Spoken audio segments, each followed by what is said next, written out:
안녕하세요. 촉촉한 치치입니다. 오늘은 조금 깔끔하게 머리도 샥 이렇게 해봤는데 얼굴이 더 동그래 보이나요? 제가 정말 스킨케어 공부하기 전부터 너무나도 궁금했던 걸 오늘 드디어 다뤄보려고 합니다. 오늘의 주제는 바디로션 과연 얼굴에 써도 될까? 입니다. 혹시 저랑 똑같은 궁금증을 가지셨던 분 계실까요?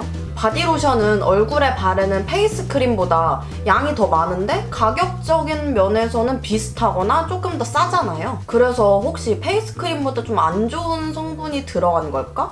라는 생각도 해봤어요. 우선 제가 써보고 가지고 있는 바디로션 제품들을 가지고 와봤거든요. 바로 이렇게 집에 있는 거 다 가져왔어요. 이거는 온더바디에서 나온 건데 이거는 저도 유튜브 크리에이터 분께서 추천을 해주셔가지고 구입해서 지금 거의 다 썼거든요. 너무 가벼워요. 그리고 나머지 이거 두 개는 전 이거 처음 들어봤거든요. 더마비라는 브랜드는 처음 들어봤고 요거는 많이 쓰시는 세타필 브랜드 건데요. 이거 두 개는 제가 지인한테 선물을 받았어요. 중학교 때부터 습진이 있어가지고 피부가 되게 건조하고 좀 스트레스를 많이 받았거든요. 그래서 바디로션을 좀 촉촉한 거 썼으면 좋겠다 그래가지고 지인분들께서 선물로 주셨습니다. 요거는 좀 작은 버전인데 큰 버전은 집에 있고요. 작은 걸로 가져왔어요. 요거는 아직 비닐도 안 뜯은 건데 요거는 아직 안 써봤어요. 세타필 쓰고 나서 써보려고요. 세타필은 여기 앞부분에 Face and Body라고 써있거든요. 얼굴이랑 몸이랑 같이 발라도 된다는 뜻이겠죠. 그래서 저는 너무 귀찮을 때, 너무 빨리 자고 싶어 이럴 때는 그냥 이거 몸에도 바르고 얼굴에도 바르고 그냥 잤었어요. 과연 이런 다른 바디로션 제품들도 얼굴에 발라도 되는지 한번 제가 알아봤습니다. Let's get it! 그럼 우선 전성분부터 살펴봐야 되겠다고 생각을 했어요. 그래서 지금 시중에 인기 있는 바디로션 제품 하나의 전성분을 제가 보여드릴게요. 지난 영상에도 말씀드렸다시피 첫 번째, 두 번째에 있는 성분이 그 제품의 90% 이상을 차지하고 있답니다. 여기에 정제수와 글리세린을 빼고 사이클로펜타실록세인, 다이메티코놀, 다이메티콘, 페닐트라이메티콘은 실리콘 오일 계열의 합성 오일인데 이 성분 조합의 특징은 비교적 단가가 저렴한 성분으로 끈적이지 않고 산뜻한 제형이죠. 하지만 그렇기 때문에 보습력은 크지 않아요. 이 성분을 여러분들이 이해하기 쉽게 말하면 수분크림의 제형입니다.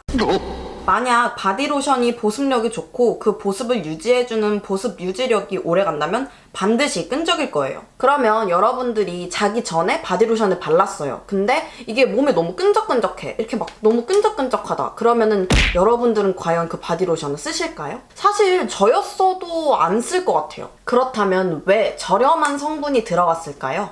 우선 가격적인 측면이 큽니다. 페이스 크림보다 훨씬 큰 용량이잖아요. 요 정도면은 제 손바닥보다 큰 용량인데 대부분 이런 사이즈의 바디로션 많이 가지고 계시죠. 이렇게 큰 사이즈 용기이기 때문에 타산을 맞추기 위해서는 보다 저렴한 성분으로 채울 수밖에 없는 거죠. 그리고 이런 실리콘 오일 계열의 합성 오일들은 굉장히 산뜻하고 끈적임도 없고 평소에 활동하실 때에도 굉장히 좋아요. 소비자들은 산뜻한 제형의 로션을 찾고 그런 성분들은 또 저렴하기 때문에 그런 합의점이 딱 맞아떨어진 거죠. 그렇다면 결론은 네, 써도 됩니다. 치치님, 그럼 왜 아이크림이랑 페이스크림이랑 바디로션이랑 왜 따로따로 시중에 나와 있는 거죠? 네, 한마디로 마케팅입니다. 제가 며칠 전인가? 클렌징 오일 쓰지 마세요라는 영상에서도 클렌징 오일은 자본주의의 산물이다 라고 여러분들께 말씀드렸죠. 이렇게 부위별로 크림 로션들이 나오는 것도 같은 거예요. 바디로션을 얼굴에다가 발라도 된다라고 말을 하면 다른 페이스크림이나 수분크림 같은 거는 안 팔릴 거 아니에요. 이렇게 구분을 지어서 판매를 해야 다른 사람들은 아, 바디에는 바디로션만 발라야 되는구나. 눈가에는 아이크림을 발라야 되는구나. 조금 더 좋은 성분이 들어있구나. 라고 현혹이 돼서 사게 되는 거예요. 바디에만 발라야 한다고 광고를 하는 마케팅입니다. 하지만 건조하고 예민한 피부는 이 바디로션 하나만으로 얼굴에 보습이 되진 않아요. 부족하죠. 하지만 일반적인 피부 장벽이 탄탄한 피부를 가진 분들께서는 바디로션을 얼굴에 바르셔도 무방하답니다. 아까 제가 전성분표 해석해드렸죠? 일반 수분크림이랑 다르지 않아요. 더 나아가서 페이스크림보다 가성비가 좋은 바디로션을 쓴다면 내가 쓰는 화장품 지출비도 줄어들겠죠. 예민하고 건조한 피부 분들께서는 바디로션 하나만 바르면 보습이 너무 부족해요. 또 바디로션마다 성분 차이가 있기 때문에 케이스 바이 케이스긴 하지만 악건성이시거나 지금과 같이 추워지는 이제 겨울철이 되면은 보습력이 턱없이 부족해요. 그 이유는요, 우리 가슴 밑으로는 피지선이 덜 발달돼 있어요. 그래서 이제 숨드름이나 등드름으로 스트레스 받으시는 분들 굉장히 많으시죠. 하지만 가슴 밑으로나 등 중간 밑으로는 여드름이 잘 안 나죠. 그 이유가 바로 피지선 발달 때문입니다. 마지막으로 한 가지만 더.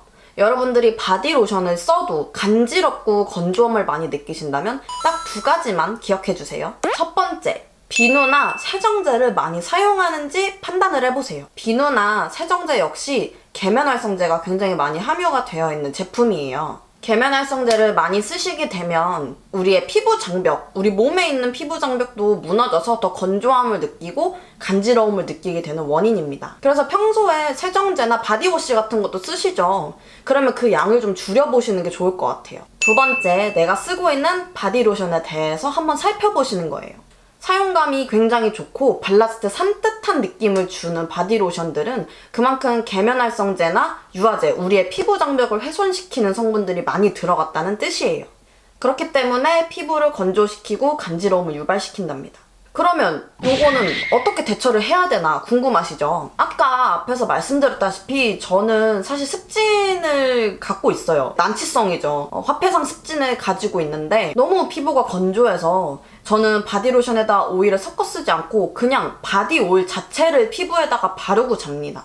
그냥 아예 이렇게 엄청 크죠? 그냥 이런 바디 오일 그냥 쭉쭉쭉쭉쭉 이렇게 그냥 바르고 자요. 중학교 때부터니까 거의 지금 10년째 앓고 있어가지고 그냥 저는 무조건 보습에 신경 쓰고 있습니다. 그래서 제가 자기 전에 팔 한쪽에는 쓰고 있는 바디로션을 바르고 반대쪽 팔 쪽에는 요거 그냥 바디 오일로 한번 발라봤거든요. 그래서 1시간 뒤에 어떤 느낌일지 한번 제가 직접 경험을 해봤어요. 왼쪽은 그냥 일반 바디로션을 발라준 거고요.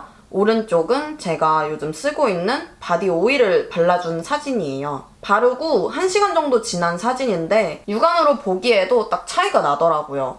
그리고 일단 제가 직접 느껴봤잖아요. 확실히 로션보다는 오일이 딱 막을 형성해서 좀 더 보습감 있는 느낌이 들었습니다. 우리의 피부는 24시간 동안 수분 탈수를 겪고 있어요.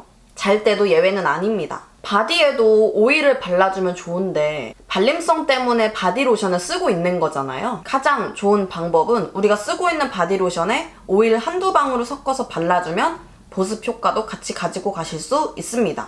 우리는 살면서 많은 화장품 마케팅 속에서 현혹이 되고 있어요. 인간의 욕망을 이렇게 막 자극해가지고 우리가 화장품을 사고 싶게끔 만드는 게 마케팅이잖아요. 그래서 여러분들께 그런 부분에 대해서는 이 영상이 좀 도움이 되지 않았나 싶습니다. 그러면 다음에는 조금 더 유익한 영상으로 찾아오도록 하겠습니다.